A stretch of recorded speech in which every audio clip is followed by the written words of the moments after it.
dengan tauhid, maka harus kita hindarkan, baik ilmu, amalan, maupun budaya dan lain sebagainya. Kalau sudah bertentangan dengan tauhid, harus kita tinggalkan. هل أتى على الإنسان حين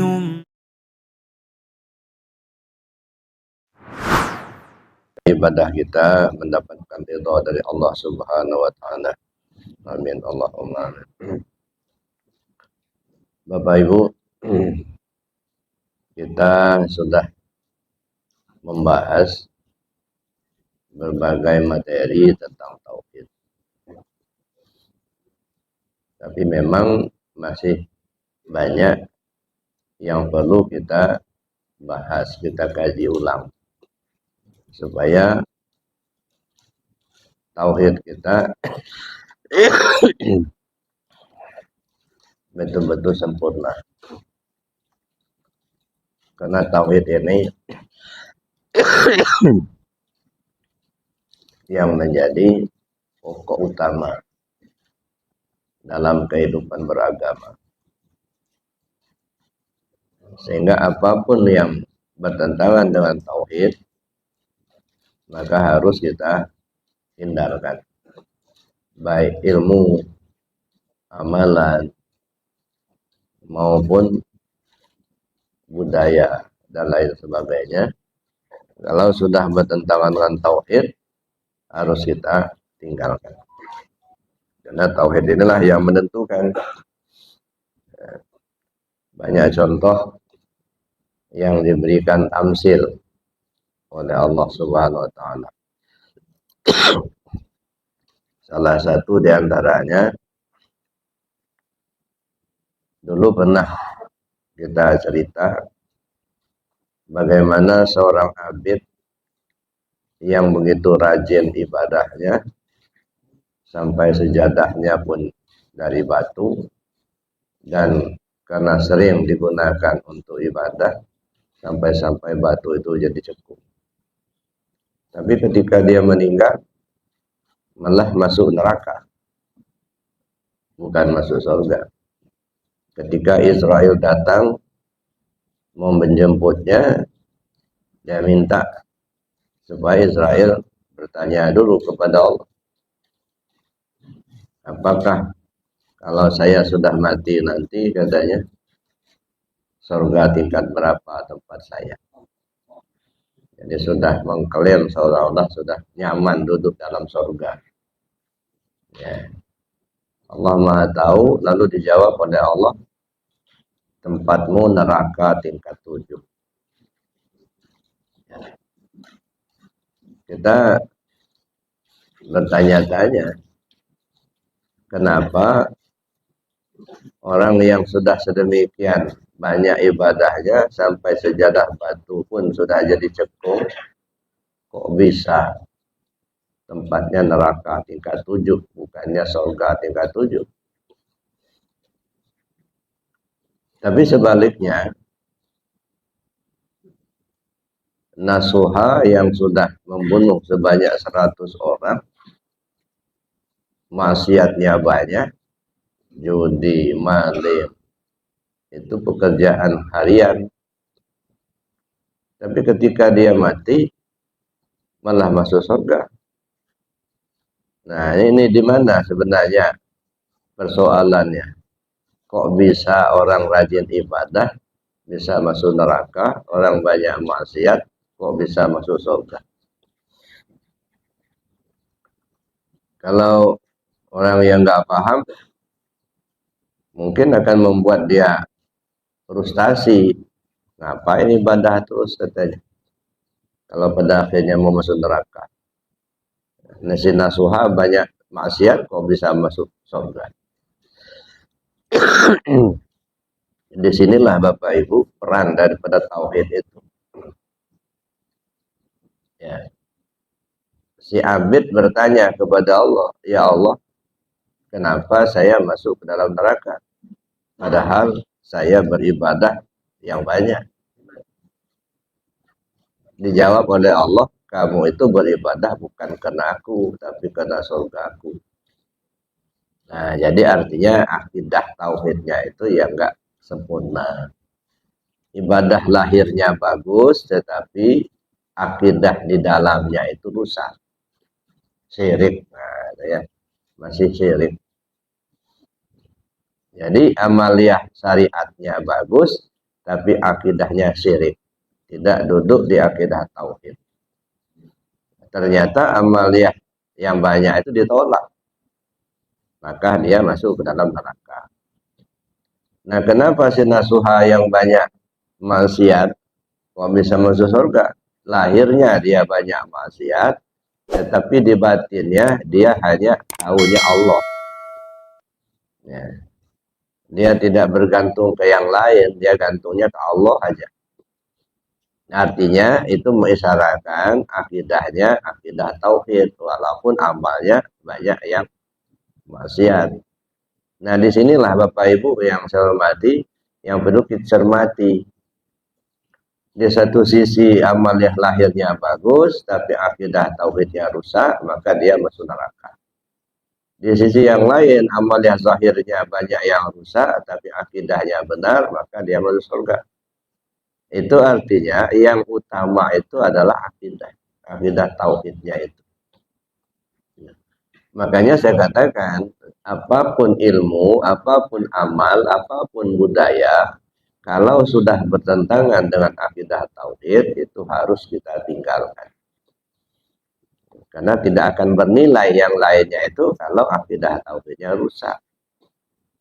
Nah, oleh karenanya Bapak Ibu yang saya hormati, nah, kita perlu untuk memperbincangkan lebih dalam tentang akidah tauhid ini. Banyak ayat-ayat Al-Quran yang menjelaskan kepada kita, baik secara isyarat maupun secara langsung, tentang akidah tauhid ini. Kalau secara langsung itu jelas qul huwallahu ahad, Allahus samad, lam yalid wa lam yulad wa lam yakul lahu kufuwan ahad. Itu secara langsung untuk menjelaskan Allah itu esa. Ya. Tetapi ada ayat-ayat yang tidak secara langsung menjelaskan tentang tauhid, tetapi secara isyarat itu menjelaskan tentang tauhid. Misalnya ayat yang bercerita tentang Nabi Musa alaihissalam ketika meninggalkan kaumnya di satu waktu, lalu dia kembali kepada kaumnya setelah berpergian, didapatinya kaumnya itu sudah menyembah anak sapi, ya, patung anak sapi, di mana yang disebut dengan ijlah, ya qaumi qad zalamtum anfusakum, wahai kaumku, kata Nabi Musa, kamu sungguh telah menzalimi diri kamu sendiri.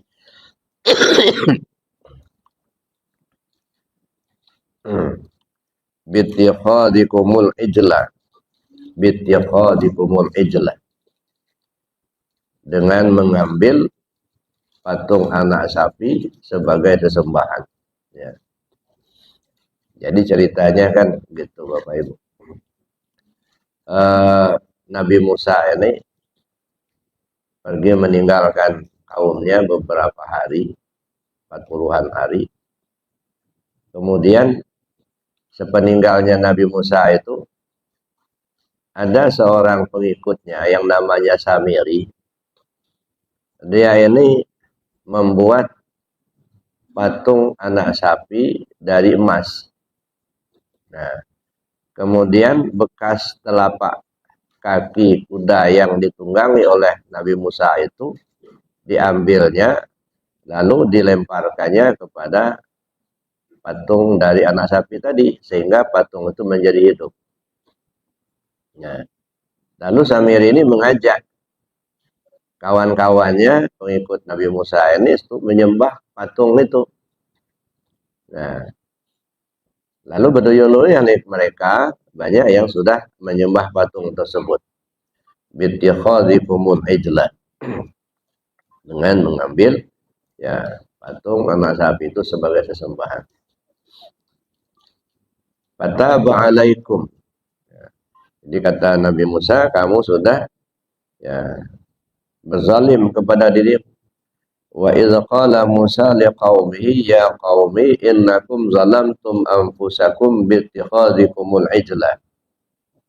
Fatubu ila bariikum faqtulu anfusakum dzalikum khairul lakum inda bariikum fataba alaikum innahu huwat tawwabur rahim. Ini di dalam surah Al-Baqarah ayat 54. Ingatlah ketika Musa berkata kepada kaumnya, wahai kaumku, sesungguhnya kamu telah menganiaya dirimu sendiri, karena kamu telah menjadikan anak sapi sebagai sesembahanmu. Maka bertaubatlah kepada Tuhan yang menjadikan kamu dan bunuhlah dirimu.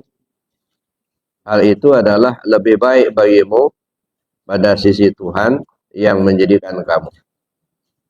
Maka Allah akan menerima taubatmu. Sesungguhnya dialah yang maha penerima taubat lagi maha penyayang. Nah, ini kan kisah. Jadi Bapak Ibu yang saya hormati, Al-Quran itu pertama perlu kita pahami bahwa Al-Quran itu adalah hudan linnas, petunjuk buat manusia. Satu. Yang kedua, Al-Quran itu disampaikan dengan menggunakan beberapa gaya bahasa. Ada bersifat amar, perintah, aqimus shalah itu perintah. Ada yang bersifat nahi, larangan, la taqrabuz zina, itu larangan. Ada yang bersifat insya'iyah, harapan. Ya. Rabbana la tuzigh qulubana ba'da idh hadaitana, dan seterusnya. Ada yang sifatnya khabariyah, cerita. Banyak itu, ada cerita Nabi Musa membelah laut, ada cerita Nabi Musa memukul tongkatnya, memukulkan tongkatnya ke batu. Cerita tentang yang ini, ya, kaum Nabi Musa menyembah patung. Ada cerita Ashabul Kahfi dan lain sebagainya, termasuk cerita Isra Mi'raj. Ada yang sifatnya wa'ad dan wa'id, janji baik dan buruk.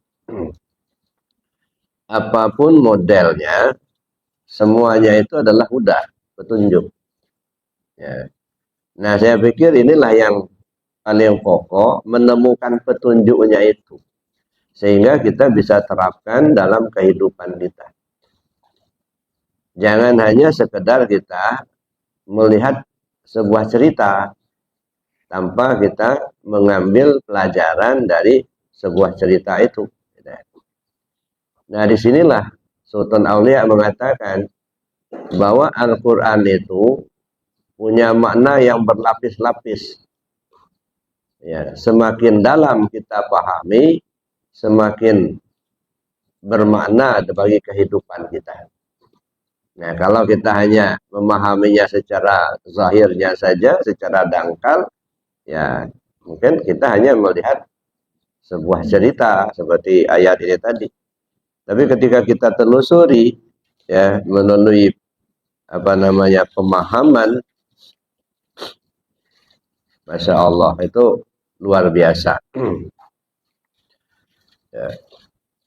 Oleh karenanya, Bapak Ibu, perlu kita pahami lebih jauh.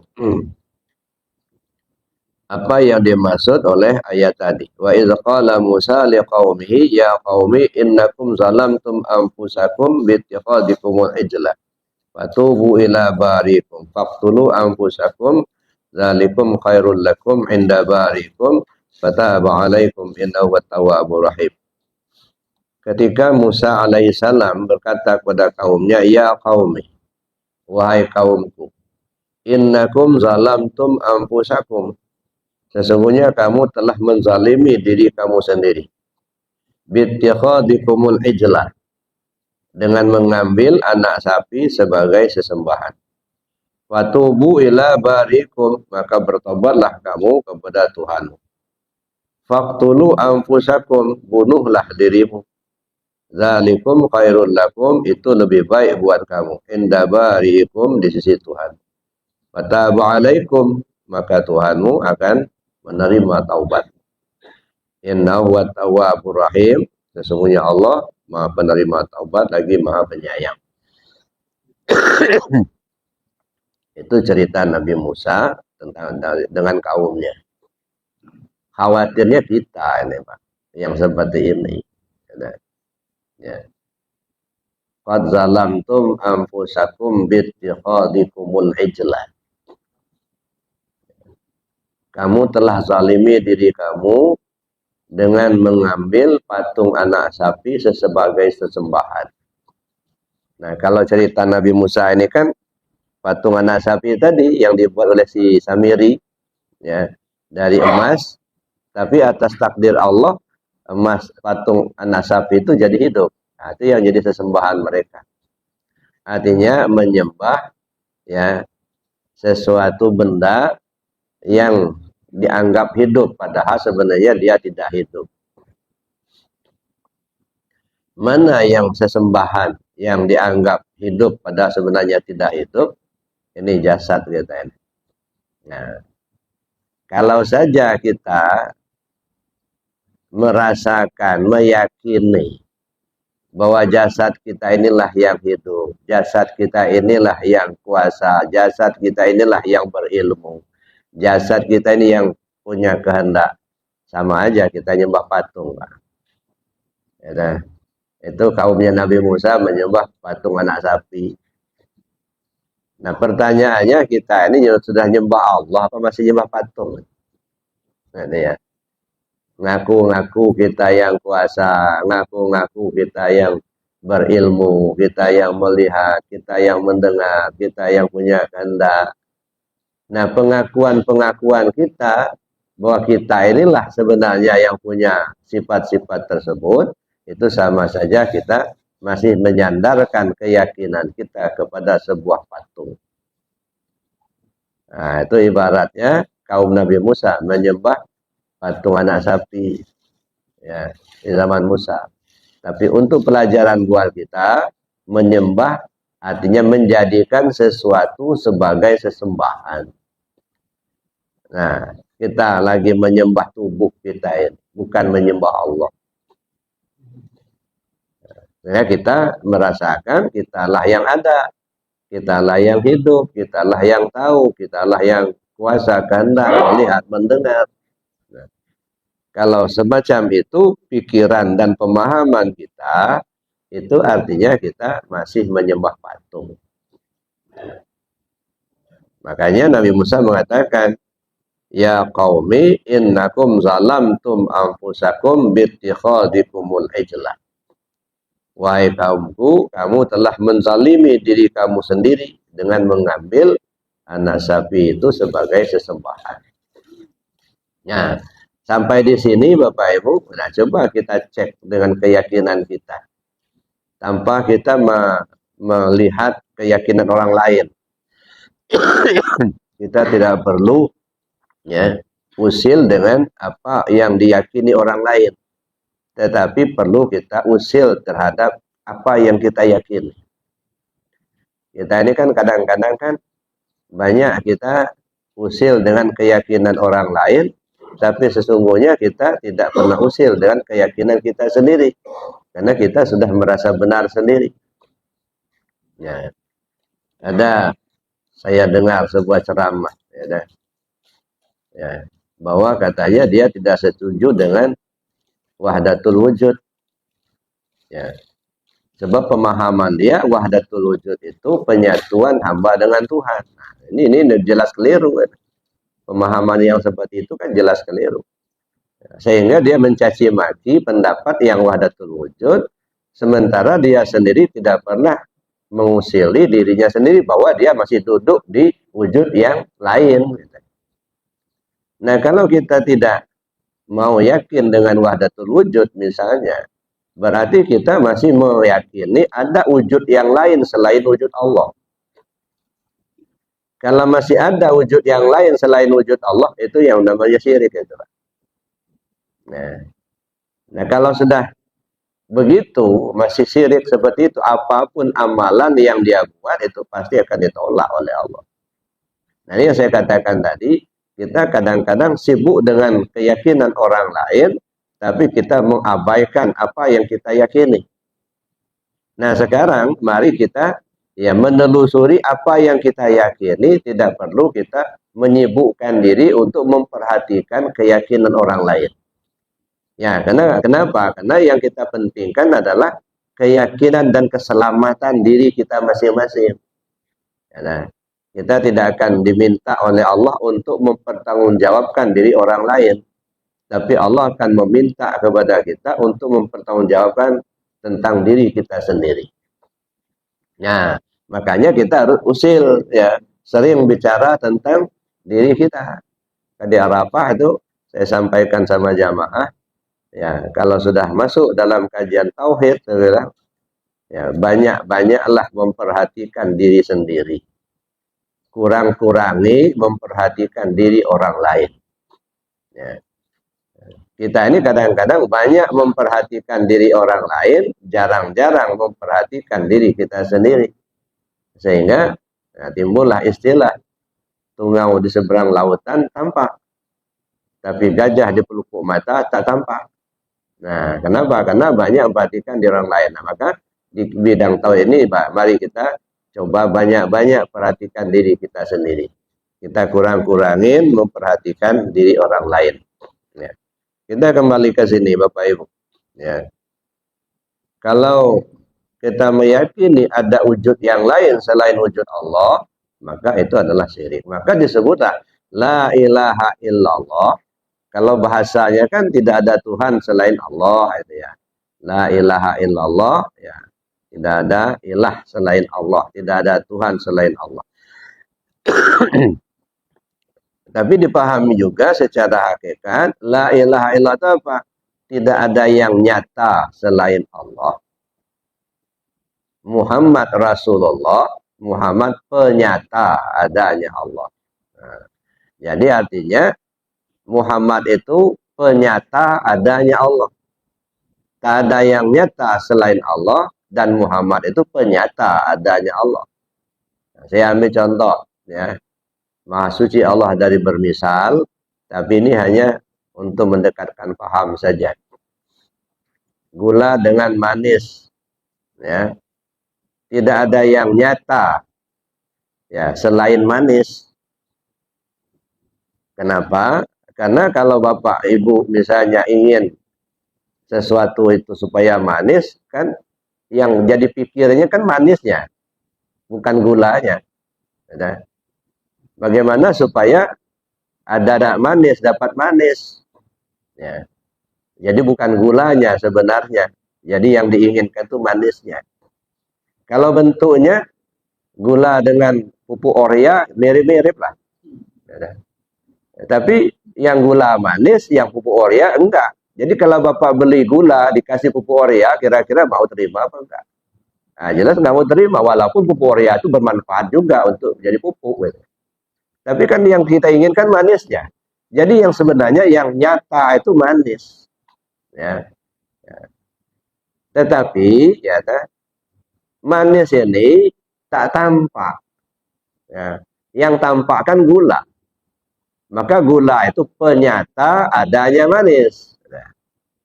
Yang manis itu disebut zat, zatnya gula, sedangkan gula itu sifatnya manis. Jadi zat dan sifat. Jadi sifat itu menyatakan adanya zat. Maka disebut dengan la ilaha illallah, tidak ada yang nyata selain Allah.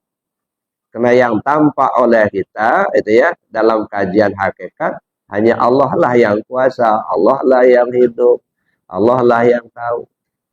Tetapi kan Allah itu tidak tampak tanpa Muhammad penyata adanya Allah. Jadi yang tampak itu adalah Muhammad. Ya, sama dengan ibaratnya gula dengan manis, yang tampak itu yang kelihatan secara lahirnya ya gula. Tapi sesungguhnya yang kita inginkan manisnya. Maka ya tidak ada yang nyata sebenarnya ya selain yang manis itu. Tetapi tidak tampak manis itu tanpa gula. Nah, itulah gambarannya Bapak Ibu. Ya. Oleh karena itulah maka kita perlu duduk di wahdatul wujud. Ada wujud yang satu, wujudnya Allah saja. Maka disebut adalah maujud illallah. Yang maujud ini hakikatnya enggak ada. Yang ada itu Allah. Gitu ya. Ya, bukan Allah itu yang dijadikan, bukan. Yang dijadikan, yang maujud ini kan yang dijadikan. Nah, yang disebut dengan alam. Alam itu kan masih Allah. Selain Allah itu kan alam. Ada surga, ada neraka, ada aras, ada kursi, ada bumi, ada langit, bulan, bintang, matahari. Semuanya alam semua. Ada manusia, ada binatang, ada tumbuhan, ada jin, ada malaikat. Itu alam semua. Ya, yang itu yang disebut dengan maujud, yang dijadikan. Ya, jadi hakikatnya yang dijadikan itu enggak ada. Maka disebutlah maujud illallah. Tidak ada yang maujud, yang dijadikan itu enggak ada, yang ada hanya Allah Subhanahu wa taala. Kenapa? Karena yang maujud ini adalah wujud bayangan. Dia bukan wujud asli. Nah, kalau wujud bayangan yang sebenarnya yang ada itu ya wujud aslinya. Ya contohnya gini nah ini kan bayangan nih. Ini bayangan. Bayangan ini hakikatnya enggak ada. Yang ada kan pemilik bayangan. Ya, tangan saya ini. Nah, ini yang aslinya. Bayangannya enggak ada. Kenapa? Kayak kalau tangannya enggak ada kan bayangan kan enggak ada. Ya. Maka manusia ini khususnya tidak berdiri sendiri, Pak. Kita bukan dijadikan oleh Allah yang terpisah dari Allah. Ya. Boleh dikatakan ya manusia ini sebagai apa ya? Sebagai manifestasi lah. Ya.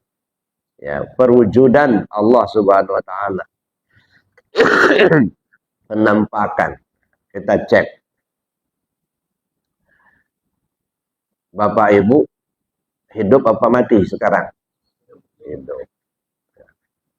Orang hidup itu karena ada ruhnya kan. Kalau begitu Bapak Ibu punya ruh apa tidak? Punya. Pernah bikin ruh? Nggak pernah kan? Kita nggak pernah bikin ruh nggak? Pernah beli ruh?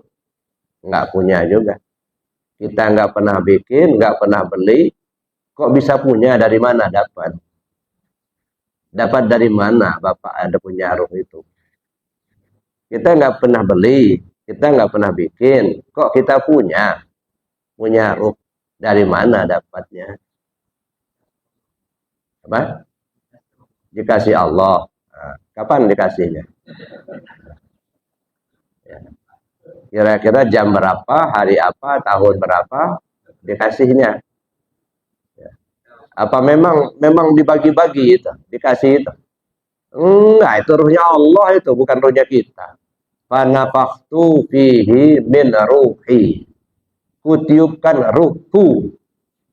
Kata Allah. Jadi ruh itu ruhnya Allah. Bukan ruhnya kita. Kita nggak punya ruh. Nah, cuma kita ngaku punya. Nah, di situ kelirunya. Kita nggak punya, tapi ngaku punya. Ya. Ibarat pinjaman, dikasih pinjaman, mengaku memiliki. Nah, di situ kelirunya.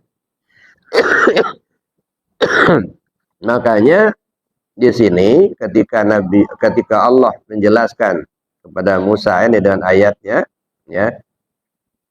Wa idz qala Musa liqaumihi, ketika Musa berkata pada kaumnya, ya qaumi, wahai kaumku, innakum zalamtum anfusakum, sesungguhnya kamu telah zalim kepada dirimu sendiri, bittikhadikumul ijla, dengan mengambil patung anak sapi sebagai sesembahan, fatubu ila bariikum, maka bertobatlah kamu kepada Tuhan.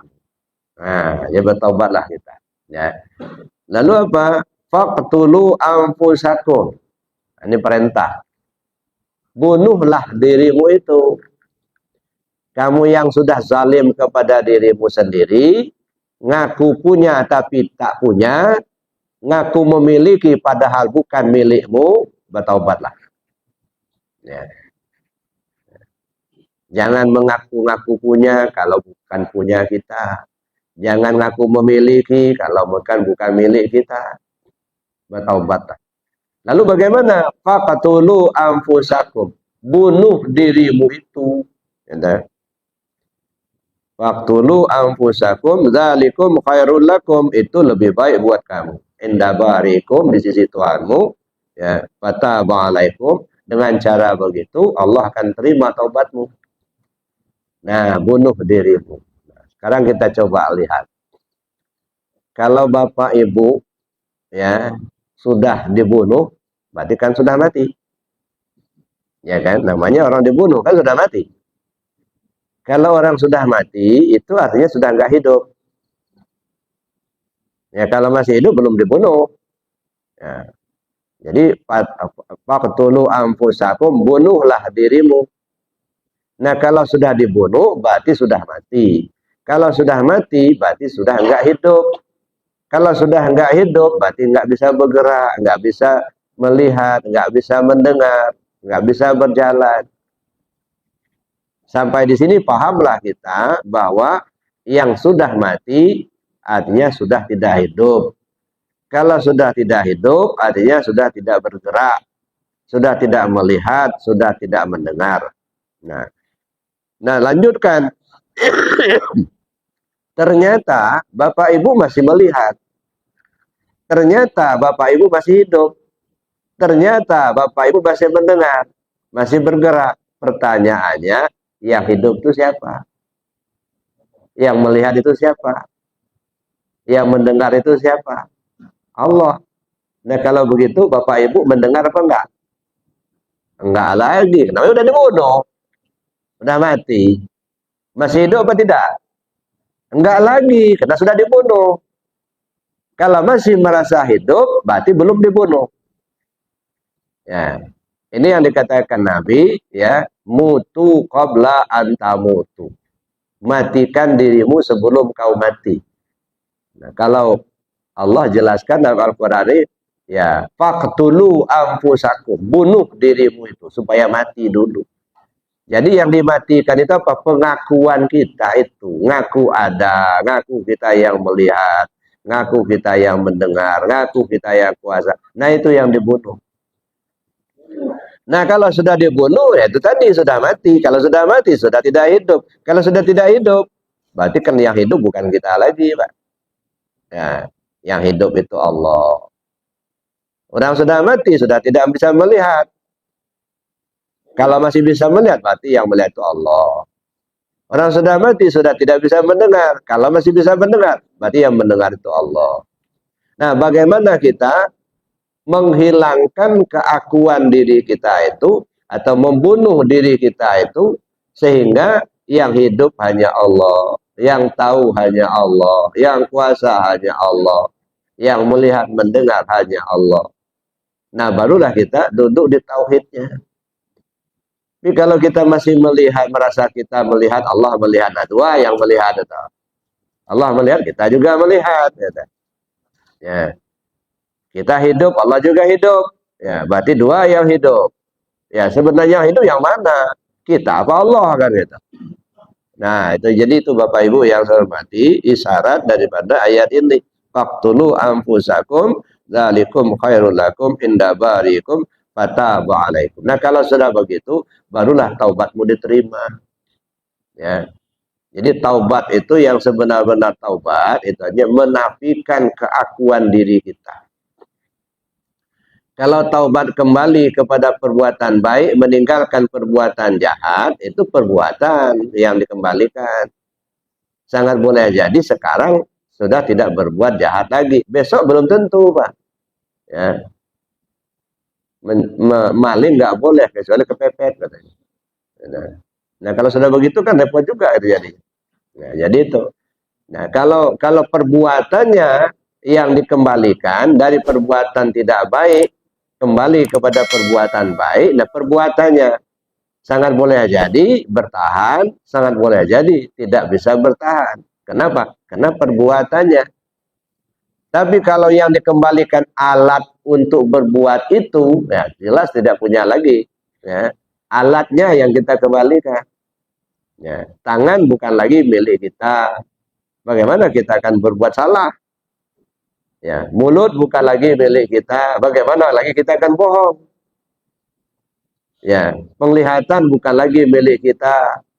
Ya. Tapi sudah milik Allah. Pasti akan berbuat baik terus. Nggak pernah berbuat salah. Kenapa? Karena alatnya sudah kita kembalikan. Bukan perbuatannya yang dikembalikan, tapi alatnya yang dikembalikan. Makanya kata Allah, apabila hambaku telah gemar melakukan yang nawafil, maka tangan yang ia gunakan untuk berbuat itu tangan aku. Mata yang ia gunakan untuk melihat itu mata aku. Telinga yang ia gunakan untuk mendengar itu telinga aku. Kaki yang ia gunakan untuk melangkah itu kaki aku. Kata Allah. Nah, berarti kita sudah nggak punya lagi. Nah, itulah namanya kita duduk di tauhid. Ya, kita tidak lagi merasakan mendua. Jadi yang namanya syirik itu kan mendua. Ya, kan saya bilang iman itu, gitu ya. Ada 3 tingkatan. Ada iman mubtadi, ada iman mutawasid, ada iman muntahi. Kalau iman mubtadi, percaya saja kita bahwa Allah itu melihat. Percaya kita Allah mendengar. Percaya. Ya. Kalau ini masih mampir di otak, belum masuk ke hati. Ya. Percaya Allah melihat, percaya Allah mendengar, percaya. Ya. Cuman tidak merasa dilihat. Nah, kita percaya polisi itu ada. Cuman kan kita merasa tidak bersama polisi. Akhirnya perbuatan terlarang bisa saja dilakukan karena nggak dilihat sama polisi. Cuman kita percaya polisi itu melihat. Percaya kita polisi itu punya kuasa. Cuman entah di mana polisi itu, gitu. Cuman kita percaya aja. Nah begitulah gambarannya. Kita percaya Allah melihat. Percaya Allah mendengar. Ya kan? Tapi dia tidak merasa dilihat oleh Allah. Maka maling dikerjakan juga. Percaya dia Allah itu mendengar, tapi kan dia tidak merasa didengar Allah, maka bohong diomongin juga. Sehingga bohongnya berlapis-lapis, Pak. Bohong pertama, kemudian nutupi bohong pertama, berbohong lagi yang kedua. Nutupi bohong yang kedua, lakukan lagi bohong yang ketiga. Jadi berbohongnya berlapis-lapis. Ya, nah, tapi kalau sudah dikembalikan, sudah nggak ada alat lagi untuk kita berbuat bohong. Jadi yang disebut dengan taubat itu mengembalikan alatnya itu. Maka disebutlah faqtulu anfusakum. Kuncinya bunuh dirimu. Ya, kalau mau bertaubat yang sebenarnya. Ya. Jadi bunuhlah dirimu, bunuh keakuan dirimu itu. Fataba alaikum. Ya. Fatubu ila barikum faqtulu anfusakum zalikum khairul lakum inda barikum. Fataba alaikum, maka Allah akan menerima taubat kamu. Jadi itu Bapak Ibu yang saya hormati, itu yang pertama. Jadi percaya Allah melihat, percaya Allah mendengar. Nah di sini saja masih mendua kan. Ada yang melihat, ya kita merasa juga di sisi lain kita ada. Gitu. Nah yang kedua sudah lebih fokus. Bukan saja percaya Allah melihat, tetapi merasa dilihat Allah. Nah, bukan saja percaya Allah mendengar, tapi merasa didengar Allah. Nah, walaupun misalnya contohnya tadi, kita percaya polisi itu melihat. Ya, nah. Tapi kalau karena kita merasa polisinya tidak bersama kita, ya semaunya kita saja berbuat kesalahan. Tapi kalau kita merasa seolah-olah dilihat polisi, nah ini nggak mau kita melakukan kesalahan. Kita sebagai anak buah misalnya, ya diperintahkan atasan kita untuk melakukan satu proyek, satu pekerjaan. Ya, atasan kita itu ada di Jakarta, kitanya ada di Lampung, umpama gitu ya. Tapi merasa diperhatikan atasan, merasa dilihat oleh atasan, merasa kita didengar oleh atasan, ya diawasi terus. Pasti perbuatan yang kita lakukan akan kita usahakan supaya bagus. Kenapa? Karena merasa dilihat tadi. Bukan percaya atasan melihat, Ya, tapi merasa dilihat, merasa didengar. Nah, untuk tingkat ini saya pikir nggak masalah ya, karena makomnya di situ. Ya.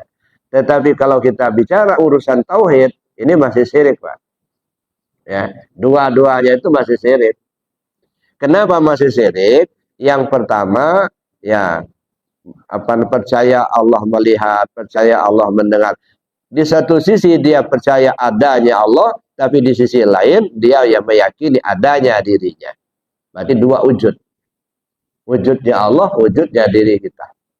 Satu, ya, makanya dua wujud masih syirik. Yang kedua, merasa dilihat. Ya, ini makanya saya bilang tadi di makom ini mungkin nggak masalah. Kenapa? Karena dia masih di makom itu yang ya seolah-olah merasa dilihat, muraqabah. Dalam bahasa tasawuf disebut muraqabah, ya, merasa dilihat, merasa dilihat. Tapi kalau dilihat dari sudut tauhid, ini juga masih syirik, Pak. Ada yang melihat, ada yang dilihat, ada yang mendengar, ada yang didengar. Kan masih mendua juga. Nah, yang namanya syirik itu kan mendua. Nah, makanya naik ke level atas yang ketiga, ya.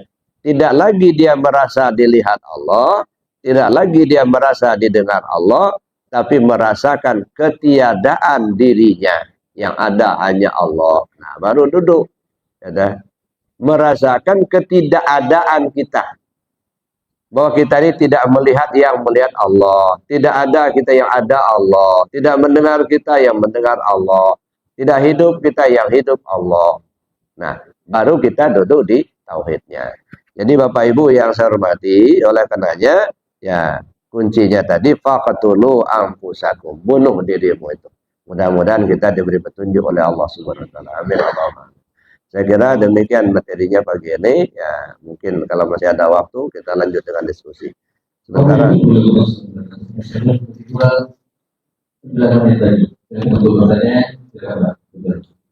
Ibu jadi satu.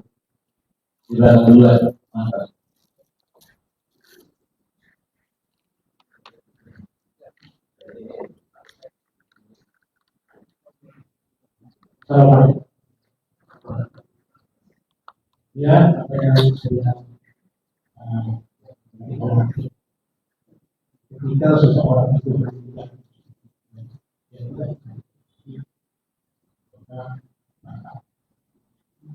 ketika seorang itu menjalankan dia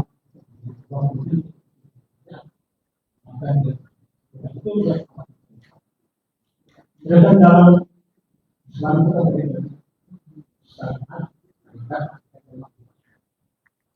Jadi syariat itu adalah mengatur tentang manusia. Sama manusia kita ada ketika seorang sudah bersyariat, kemudian dia beriman. Sudah beriman, ya. Nah, kalau apa yang gue katakan saya bisa dilakukan. Oh, ini kita ketika kita sama dengan manusia, terkait apapun kita kenal akan batal pada menurut saya pernah terjadi. Jadi ada terkaitan semua syariat seperti Islam, iman itu harus sama. Karena Rasulullah berkata, mengatur tentang apa namanya pembagian semua. Ketika itu tidak dijalankan, jadi belum muslim. Itu yang pertama. Kemudian yang kedua, ketika seorang itu belum begitu belum tahu dengan Islam, kemudian dia belajar.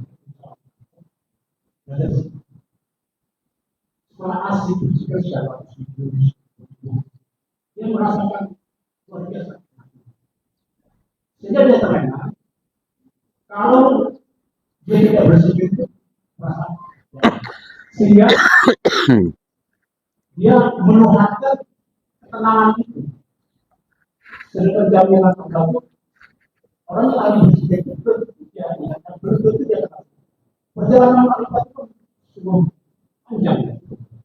Nah, apakah orang yang selalu berpikir dengan ketenangannya itu mengatakan bahwa makrifat kepada Allah? Apakah itu tidak sulit? Terima kasih. Assalamualaikum. Coba minta dipertegas yang pertanyaan terakhir. Ya kita sekarang berpikir, kita belum belajar dasarnya. Kemudian kita berpikir apa itu, akan puasa tadi. Allah masih tenang dia. Nah, orang apa? Saya dia sudah. Karena orang yang seperti ini, dia menceritakan. Karena saya itu adalah berdoa. Nah, jadi maksud saya, ketika Allah memberikan ketenangan kepada hamba, dia menganggap bahwa dia sudah mengikat kepada Allah. Padahal tidak ada jaminan orang yang berpikir, orang yang tenang itu kenal yang Allah. Hanya Allah memberikan, Allah berpikirlah itu. Allah itu memberikan ketenangan kepada Allah. Bukan berarti dia mengikat kepada Allah. Allah dia itu berikan ketenangan. Apakah itu yang membuat ketenangan itu? Ya, bisa jadi. Terima kasih. Itu Bapak sudah tahu itu mana syariat, mana tarekat, mana hakikat, mana ma'rifat. Ya. Terpilah enggak yang namanya syariat itu wilayah mana? Ya, yang tarekat itu wilayah mana? Yang hakikat wilayah mana? Yang ma'rifat wilayah mana? Jangan segabung, Pak. Banyak kita ini kan segabung. Ya. Campur aduk di situlah gitu ya. Ya. Kalau yang namanya syariat itu aturan. Ya. Nah, sekarang begini. Bapak punya istri. Istri Bapak itu patuh betul sama Bapak. Ya. Apa yang diminta sama istri Bapak itu Bapak kasih. Minta belikan gelang dikasih, minta duit dikasih, sehingga Bapak ya diikuti betul, dituruti betul. Istri Bapak itu ya cinta betul sama Bapak, ya. Karena dia menyerahkan sepenuhnya, percaya sepenuhnya sama Bapak. Nah tiba-tiba Bapak itu selingkuh, nikah lagi sama orang lain tanpa sepengetahuan dia. Kira-kira sakit hati nggak dia? Nah, bisa aja dibunuh diri dia. Ya. Jadi artinya pemberian Bapak itu nggak ada artinya bagi dia, Pak. Karena Bapak sudah menduakan cintanya. Walaupun Bapak belikan gelang, kasih duit, nggak ada artinya lagi buat dia. Ya. Karena Bapak sudah mendua. Itu namanya syirik, Pak. Ya. Lahirnya bagus, tapi kamu masih bertuhan sama yang lain, tidak bertuhan sama aku, kata Allah. Ya, jadi wilayahnya beda. Jadi wilayah syariat itu wilayah lahiriah, aturan, kepatuhan kepada aturan. Tapi tidak ada artinya kepatuhan kalau tidak percaya sama, menyerah sepenuhnya sama Allah, begitu. Masih syirik, ya. Innallaha la yaghfiru ayyushraka bihi. Allah tidak akan mengampuni dosa orang yang mempersekutukannya. Ya.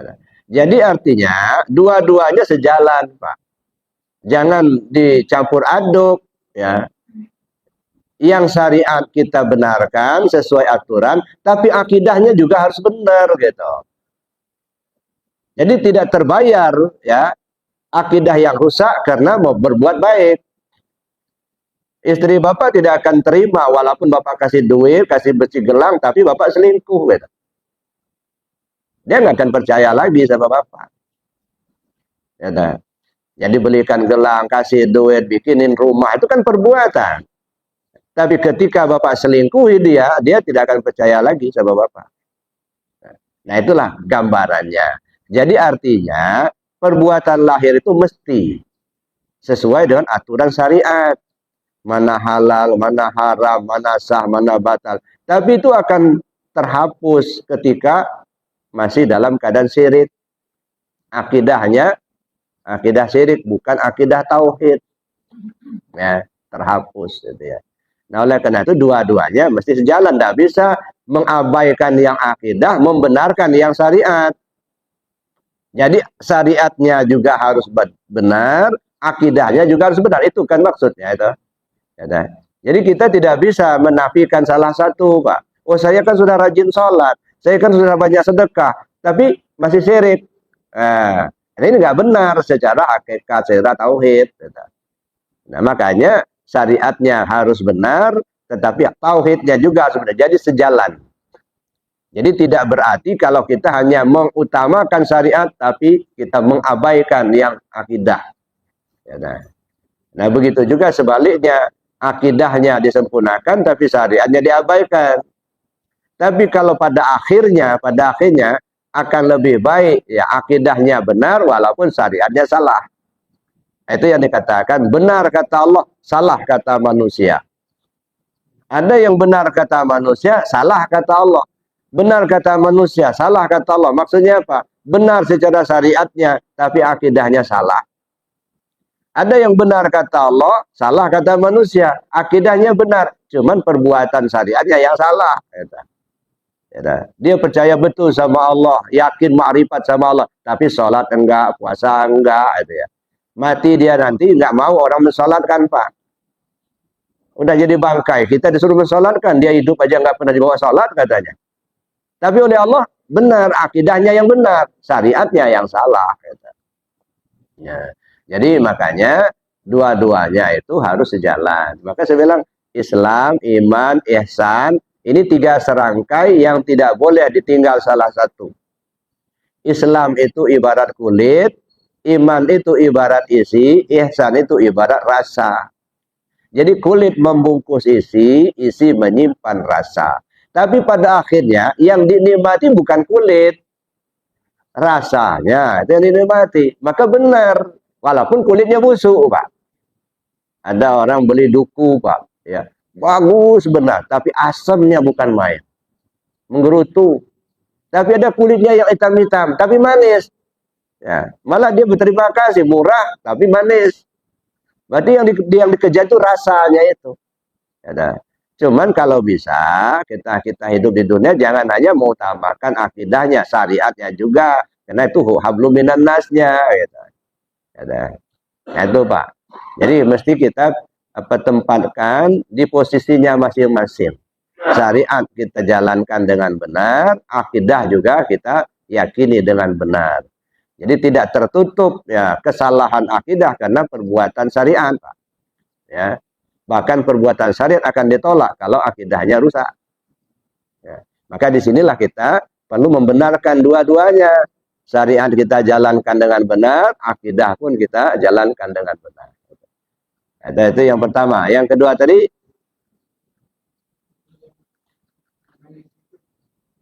nah sekarang ala bidzikrillah tatmainnul qulub. Yang Bapak maksudkan tenang itu seperti apa? Ya, apakah karena dia sudah la ilaha illallah timbul ketenangan? Itu kan masih menyebut kalimat, Pak. Ya. Nah, contohnya begini. Ada orang datang kepada Bapak. Lalu orang itu ngomong, Bapak ini tolol. Miskin lagi. Nah, kira-kira marah nggak? Marah. Kenapa Bapak marah? Ya. Orang itu katakanlah nggak kenal. Datang ke Bapak. Bapak ini tolol. Miskin lagi katanya. Bapak marah. Kenapa Bapak marah? Digitukan orang. Karena merasa terhina. Ya, berarti Bapak merasa mulia kan? Kalau begitu yang Bapak ingat sebab diri Bapak apa Allah? Nah, berarti Bapak ingat diri Bapak, bukan ingat Allah. Walaupun nyebut la ilaha illallah, berarti nggak ingat Allah enggak? Ya dah. Digitukan Bapak ditolol, tersinggung kita, ya deh. Nah, kenapa? Karena kita ini sarjana, kita ini sekolah. Pandai kita ini. Dibilang orang tolol. Berarti kita merasa pandai. Berarti apa yang kita simpulkan? Kita ingat diri kita, bukan ingat Allah. Kata Allah, ala bidzikrillah tatmainnul qulub. Ketahuilah dengan mengingat Allah, hatimu tenang. Nah, coba kita ingat Allah. Bapak ini tolol. Benar, yang pintar itu Allah. Manusia nggak ada yang pintar, Pak. Tolol semua manusia ini. Ada. Nah, contohnya, ini warna apa? Hitam. Ya dah. Bapak tahu ini hitam dari mana? Nah, dikasih tahu Allah kan? Kalau begitu yang berilmu itu siapa? Bapak apa Allah? Nah, wa 'allama Adamal asma'a kullaha. Sebelum dikasih tahu kan kita nggak tahu. Ya dah. Apakah ini warna hitam apa bukan? Nggak tahu. Sebelum dikasih tahu sama Allah. Apakah ini meja apa bukan? Nggak tahu. Tapi begitu dikasih tahu sama Allah, oh ini namanya meja, ini namanya warnanya hitam. Ya Allah yang ngasih tahu. Menjadi tahulah kita. Nah kalau begitu yang berilmu itu siapa? Allah. Kalau nggak dikasih tahu Allah kan nggak tahu kan kita. Berarti kita ini tolol. Nah jadi kalau ingat Allah, Allah lah yang pintar, Allah lah yang nah baru tenang. Bapak ini tolol. Alhamdulillah kamu sudah tahu saya tolol. Nah, agak tenang. Ya. Kenapa? Karena ingat Allah gitu. Tapi kalau tidak ingat Allah, ya itu tadi yang terjadi, Pak. Marah-marah, golok yang keluar. Nah, ada. Kenapa? Yang kita ingat diri kita, gitu. Jadi jangan dipahami zikir itu cuma nyebut kalimat la ilaha illallah. Jangan dipahami zikir itu cuma hanya baca Al-Quran, enggak. Kalau betul-betul sudah ingat Allah, Bapak enggak perlu ingat lagi, Pak. Ya. Ini kan ini maaf kalau sudah agak ke atas ya. Az-zakir wal mazkur. Yang mengingat itulah sebenarnya yang diingat. Bapak nggak bisa ingat nggak? Pakai apa kita ingat Allah? Fasilitas yang kita pakai punya dia semua. Kita bisa ingat karena kita ada hidup. Hidup itu hayat Allah. Kita bisa tahu karena kita diberitahu sama Allah. Kita bisa melihat karena kita ada mata. Sebenarnya melihat itu punya Allah. Pakai apa kita mengingat Allah sebenarnya? Nggak bisa, Pak. Nah, kalau sudah sampai ke puncak, sebenarnya yang mengingat itu siapa? Ya dia sendiri. Ya. Dia mengingat dirinya sendiri. Kita nggak bisa ingat Allah, enggak. Kenapa? Karena fasilitas itu punya dia, bukan punya kita. Nah, makanya kalau sudah sampai ke atas itu, az-zakir wal mazkur. Yang mengingat, justru dia yang diingat itulah. Nah, jadi kalau masih kita merasa kita masih mengingat Allah, masih merasa kita yang berzikir, itu masih mendua juga itu, Pak. Masih syirik juga. Terima kasih. Ya. Cukup, ya.